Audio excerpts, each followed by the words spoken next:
Hey everyone, and welcome to another deep dive. Today we're going to be checking out Joshua Becker's Things That Matter. It's a fascinating look at how to, well, build a life that truly matters, a life that is fulfilling and regret-free. Oh, this book, I loved it. And one of the most intriguing aspects is how it delves into this pretty universal desire. Mm, I'm talking about that deep-seated wish we all have to avoid regrets, especially the kind that we face at the end of our lives. right. Like, are we on the right path? Are we doing the things that truly matter? Exactly. And to explore this, Becker actually brings in the work of Bronnie Ware. She's a palliative care nurse, and she documented all these common regrets that people shared as they were nearing the end of their lives. Makes you think, huh. It really does. So is Things That Matter basically a roadmap to avoiding these regrets, like a guide to living with intention? In a way, yeah. But it gets even deeper than that. It brings in the work of Ernest Becker. He's a cultural anthropologist who suggests that our biggest fear isn't actually death itself. What is it then? It's living a life without meaning, a life devoid of purpose. Wow. So it's like our impact on the world, our legacy, that's what really matters. You got it. And speaking of things that matter, Becker believes that one of the biggest obstacles to living purposefully is distractions. Distractions, huh? Well, that makes sense. There's so much vying for our attention these days. Oh, absolutely. But he doesn't just focus on the external distractions, like that constant barrage of notifications or a crazy busy He schedule. doesn't. Nope. He emphasizes that distractions can also be internal. Hmm. That's interesting. I hadn't really thought about it that way. What would be some examples of those internal distractions? Well, he outlines 8 key ones. Things like fear, our past mistakes, the pursuit of self-centered happiness. Okay, I see where he's going with this. Like, we get so caught up in our own heads and our own desires that we lose sight of the bigger picture. Precisely. And then there's the external things too, of course. Money, possessions, that constant need for applause. It's like all these things, both internal and external, can pull us away from what we really want to achieve, from who we truly want to be. Right. Becker argues that these distractions, they can actually derail even the most passionate individuals, even folks who are super driven and motivated. So how do we break free from these distractions? How do we identify them and start, clearing a path for what truly matters? Okay, well first, let's take a deeper dive into one of the biggest culprits fear. It can literally paralyze us, preventing us from taking action, from pursuing our dreams.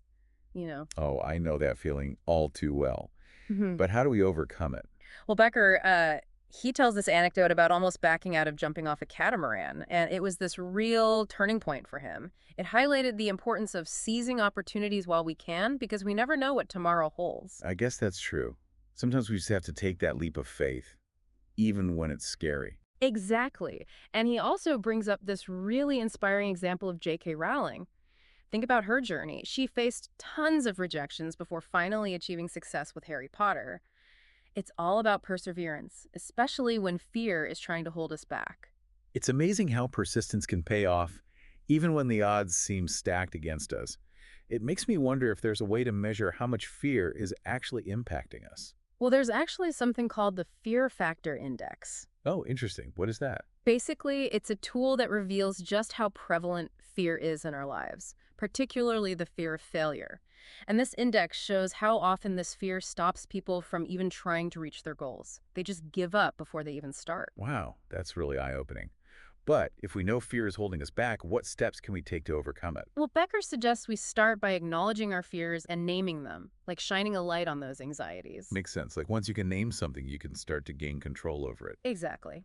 Okay, now let's shift gears and talk about another big distraction: possessions. Oh yeah, stuff.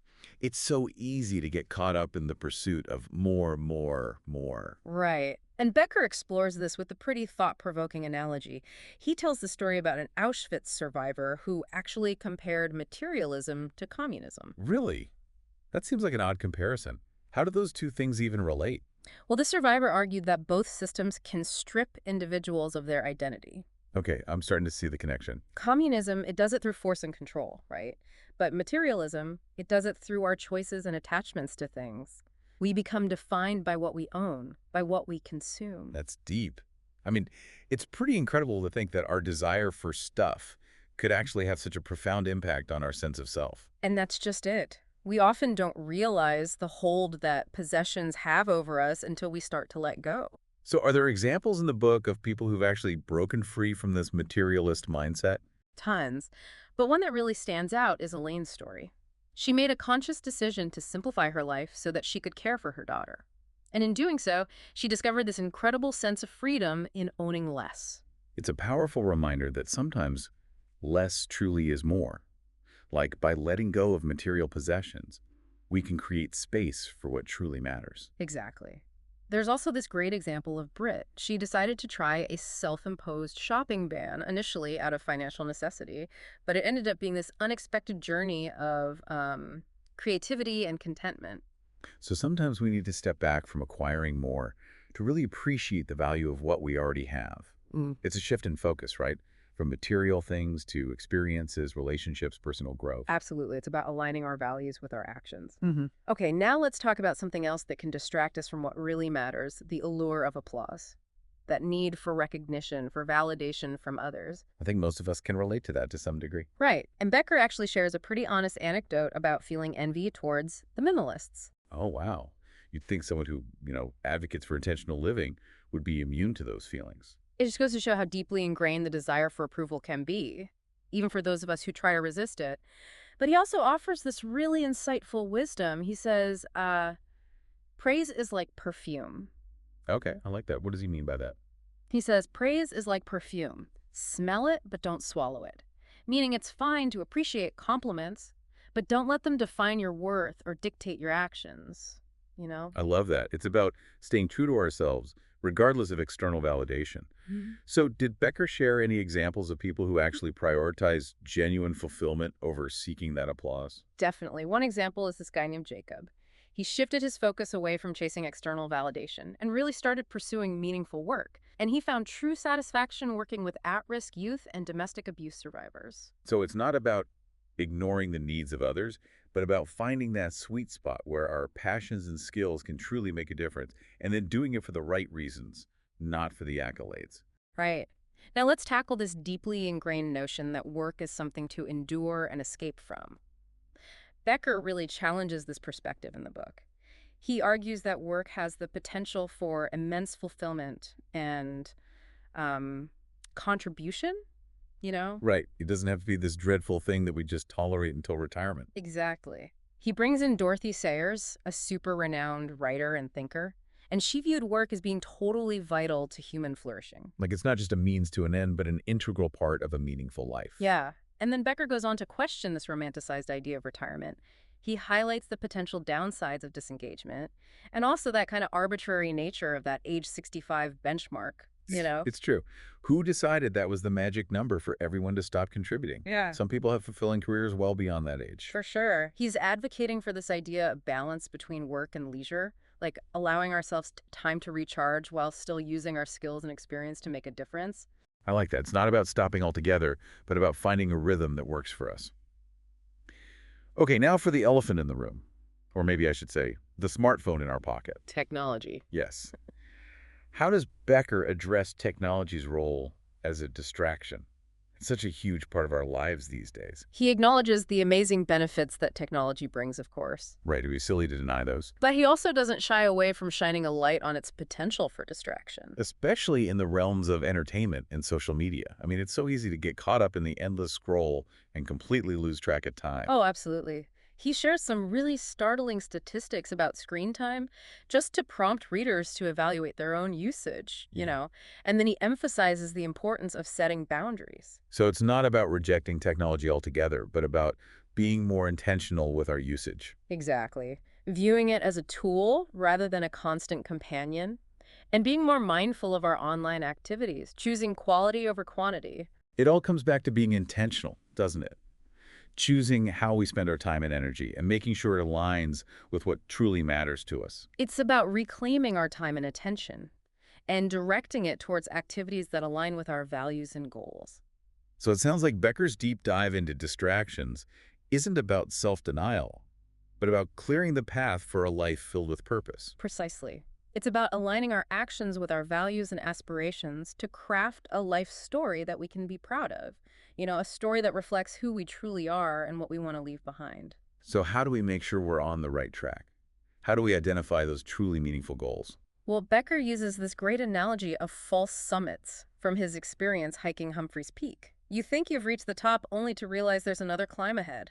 So it's like a constant journey of growth and discovery. Exactly. It's about embracing the ongoing pursuit of meaningful goals and recognizing that it's a process, not a destination. I love that. It's encouraging to know that even when we face setbacks or challenges, we can still keep moving forward. Absolutely. And one way to stay motivated is to really visualize the tangible outcomes you want to see in the world. Think about the positive impact you want to make, your legacy, so to speak. So it's not just about living a life without regrets, but about living a life that contributes to something larger than ourselves. Exactly. Okay, now remember those top regrets that Becker referenced earlier, Yeah. the ones that Bronnie Ware documented. Are you ready to finally hear what they are? Oh, I'm definitely on the edge of my seat now. Lay it on me. All right, well, according to Bronnie Ware, the top 5 regrets people express at the end of their lives are. Welcome back, everyone. Now, where were we? Oh, yes, those top 5 regrets. But before we dive into the actual list, can we talk about why understanding these regrets is so crucial? Oh, for sure. I feel like we're about to unlock some serious wisdom here. Yeah. But yeah, why is it so important to know what these common regrets are? Oh, well, think of it this way. It's not about dwelling on the past or, trying to scare anyone. It's about empowering ourselves to make better choices today, like right now. I see. So by knowing what others have regretted, we can kind of course correct our own lives while we still have time. Exactly. It's like having a roadmap to help us build a life that truly aligns with our values and aspirations. Okay, ready for the big reveal? I am. Hit me with those top 5 regrets. Okay, so according to Bronnie Ware's research, the top 5 regrets that people express at the end of their lives are: number 1, I wish I'd had the courage to live a life true to myself, not the life others expected of me. Okay, wow. That's powerful. Yeah. Like, it's a reminder that we only get one shot at this life and we shouldn't waste it trying to please everyone else. Right. It's about being authentic, embracing our individuality, and, forging our own paths. Okay, number 2, I wish I hadn't worked so hard. That's interesting. It's not necessarily saying that work is bad, but maybe that we need to find a better balance between work and, well, everything else. Family, friends, hobbies. Absolutely. It's about prioritizing what truly matters. All right, number 3, I wish I'd had the courage to express my feelings. Oh, that's a tough one. It makes you think about all the times we've held back, maybe out of fear or insecurity, all those unspoken words, all those missed opportunities for connection. Right. It's a reminder that vulnerability is a strength, not a weakness. Okay, number 4, I wish I had stayed in touch with my friends. Oof, I feel that one. It's so easy to let friendships slip away as life gets busy, but deep down, I think we all crave that sense of belonging and connection. It's about nurturing those relationships that bring us joy and support.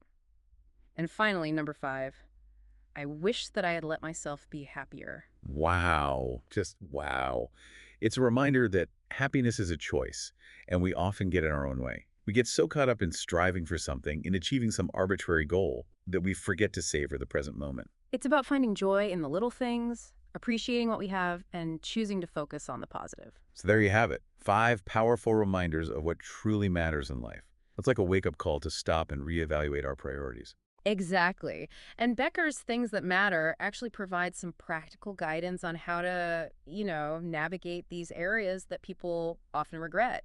Like, remember those 8 key distractions we talked about earlier, the ones that can lead us down the path of regret? Yeah, let's recap those. We've got fear, past mistakes, the pursuit of self-centered happiness, money, possessions, the craving for applause, and the allure of leisure.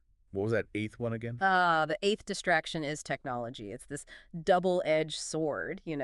It's brought about amazing advancements, but it also presents some major challenges when it comes to living intentionally. Oh, totally. I mean, think about the constant bombardment of information, entertainment, and social media. It's so easy to get sucked in and lose track of time. Right. Becker's not saying we need to ditch technology altogether, but he does encourage us to set boundaries and be more mindful of our usage. So it's about recognizing technology as a tool, not a master. Precisely. Okay, let's switch gears for a moment and talk about one of my favorite parts of Things That Matter. Becker outlines this really cool framework for helping us uncover our unique purpose. Oh, yeah, the Venn diagram analogy. I loved that part. Can you refresh our memory on that? Okay, so imagine 3 overlapping circles. The first one represents our passions, the things that light us up and give us energy. The second circle is our abilities, our talents and skills. And the third circle represents the needs of the world, the problems that we feel called to address. And where those three circles intersect, that's where we find our purpose. Exactly. It's that sweet spot where our passions, our abilities, and the world's needs align. And Becker argues that this is where we can make the most meaningful contribution. I love that visual. It's such a clear way to think about purpose. It also makes me realize that our personal experiences, even the tough ones, can actually equip us to contribute something valuable to the world. Absolutely. Our stories, our struggles, our triumphs, they all shape us and give us unique perspectives and skills. And by embracing those experiences, we can find meaning and make a difference. It's all about connecting the dots, right? Finding the threads that weave together our passions, our abilities, and the needs of the world. And remember, this journey of uncovering our purpose, it's not a one-time event. It's an ongoing process of exploration, discovery, and refinement. So it's like that analogy of the full summit again. We might think we've reached the peak, only to realize there's another climb ahead. Right. It's about embracing the journey, the challenges, and the growth that comes with it. And through it all, we need to remember those key takeaways from those top 5 regrets.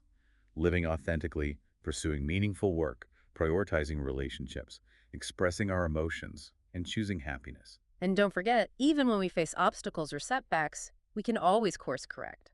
We can always choose to realign ourselves with our values and purpose. So what's the final message that Becker leaves readers with? What's that call to action? Well, he ends Things That Matter with this really simple but powerful question. Are you ready to take the next step and begin crafting your story? It's about taking ownership of our lives, Right. deciding what kind of impact we want to make, and then taking steps to bring that vision to life. He's reminding us that we have the power to shape our own narratives. So it's not about waiting for permission or for the perfect moment. It's about choosing to live intentionally, starting today. It's really empowering when you realize that we actually have the ability to write our own stories. Becker's book has definitely given us a lot to ponder, hasn't it? It certainly has. Things That Matter is a great roadmap for creating a life we can look back on with pride. A life that is in sync with our values and dreams. Absolutely. We've covered so much ground in this deep dive, from those common regrets to those 8 sneaky distractions, and then that super insightful framework for finding our purpose. Can we try to distill all of this wisdom into some concrete steps? Yeah. Make it actionable for our listeners. Totally. First things first, remember life is short, like really short. Don't wait to start living with intention. Embrace every moment and make choices that genuinely reflect who you are. I love that. And part of that means identifying and then tackling those distractions that are holding us back, right? Those internal battles like fear or past mistakes and that constant desire for more. But also external forces like possessions, craving applause, and technology. Right on. And remember, it's not about deprivation, it's about focusing on what's truly important. Cultivating contentment with less stuff, and choosing experiences, relationships, and endeavors that actually light us up. And work doesn't have to be this dreaded thing either. We can view it as a way to contribute and find fulfillment, using our unique skills and talents to make a positive impact on the world. Exactly. Don't fall into that trap of thinking that fulfillment only comes after retirement. Think about ways to stay engaged throughout your life. Maybe retool a bit and continually learn, grow, and contribute to your community. That ties back to that awesome Venn diagram. Yeah. Find that sweet spot where your passions, abilities, and the needs of the world intersect. Boom, there's your purpose. And from there, you can make a truly significant contribution. Couldn't have said it better myself. And lastly, don't be afraid to be your true self. Let your emotions out. Nurture those relationships that matter most, and prioritize experiences that bring genuine joy. Life is meant to be filled with laughter, love, and deep connection. I completely agree. So for our listeners, let's recap those 10 key takeaways from Things That Matter. Ready? Number 1, embrace the present moment and start living with intention today. Number 2, identify and overcome those pesky distractions that are keeping you from living your best life. Number 3, view work as a chance to contribute and find fulfillment. I'm loving this list already. Number 4, cultivate contentment and prioritize experiences over material things. Number 5, don't let the need for external validation overshadow your intrinsic motivation. Do things for the right reasons. Number 6, embrace your authentic self and let your emotions flow. Number 7, nurture those meaningful relationships and prioritize connection. Number 8, challenge the traditional idea of retirement And consider ways to stay engaged and retool throughout your life. Keep 'em coming. Number 9, use technology as a tool, but set those boundaries to minimize its negative impact. And last but not least, number 10, discover your unique purpose by finding that beautiful intersection between your passions, abilities, and the needs of the world. Boom! Those 10 points offer a powerful framework for creating a life full of purpose, meaning, and fulfillment. A life that minimizes regrets and celebrates joy. Things that matter really drives home the point that we have the power to write our own stories. Yeah. So are you ready to start writing yours? The pen is in your hand. What will you create? That wraps up our deep dive into things that matter. Until next time, keep exploring, keep growing, and keep living intentionally.